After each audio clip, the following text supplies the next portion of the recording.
கர்த்தருக்கு பிரியமானவர்களே, கர்த்தர் இன்றைக்கு உங்களோட பேசவிருக்கும் வார்த்தையை கேட்கலாமா? 66ஆம் சங்கீதம் 12ஆம் வசனம்.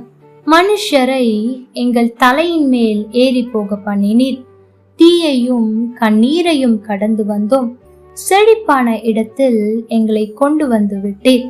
எனக்கு பிரியமான தேவ பிள்ளைகளே, இங்கே சங்கீதக்காரன் அவருடைய வாழ்க்கையில் சந்தித்த பிரச்சனைகள், கஷ்டங்கள், சோதனைகள், வேதனைகள் என்று எல்லாவற்றையும் நினைவு கூறித்தான் இந்த அதிகாரத்தையே எழுதியிருக்கிறார். அதிலும் இந்த வார்த்தை இப்படியாய் ஆரம்பிக்கிறது, மனுஷர்களை எங்கள் தலையின் மேல் ஏறி போக பண்ணினீர் என்று.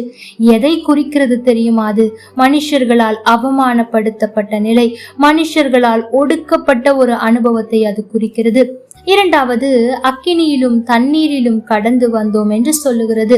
முதலாவது மற்றவர்களால் அவமானப்படுத்தப்பட்ட நிலை, இரண்டாவது கடுமையான சோதனைகள், துன்பங்கள் மற்றும் பலவித பிரச்சனைகளினுடைய வாழ்க்கையில் இருக்கிறதே என்று அங்கலாய்த்து கொண்டிருப்பது இரண்டாவது வகை. மூன்றாவது தான் சொல்லுகிறார், இதை இரண்டையும் நீங்கள் கடந்து வந்து விட்டீர்கள் என்று சொன்னால் உங்களுக்கு நிச்சயம் செழிப்பான இடம் ஒன்று இருக்கிறது என்று ஆண்டவர் சொல்லுகிறார். அநேகர் ஓட்டத்தை சரியாய் ஆரம்பிக்கிறார்கள், ஆனால் சிறிது தூரம் வந்தவுடன் குடும்பத்தினருக்காக அல்லது மற்ற காரியங்களுக்காக அல்லது சரீர சுகத்திற்காக அநேக நேரத்தில் நாம் ஆண்டவரை விட்டு பின்வாங்கின நிலையில் மாறப்படுகிறோம். இது சரிதானா என்பதை சிந்தித்து பார்க்க வேண்டும். ஏனென்றால் நீங்கள் இதை பொறுமையோடு சகிப்பீர்கள் என்றால், மனுஷர்கள் உங்கள் தலையின் மேல் ஏறி போகும்போது கோபப்படாமல் அல்லது ஏன் ஆண்டவரே எனக்கு என்று புலம்பாமல் நாம் அமைதலாய் இருக்கும் போது, சீக்கிரமனை செழிப்பான இடத்தில் கொண்டு வாரும் என்று ஜெபிக்கும் போது நிச்சயம் ஆண்டவர் உங்களை செழிப்பான இடத்தில் கொண்டு வந்து நிறுத்துவார்.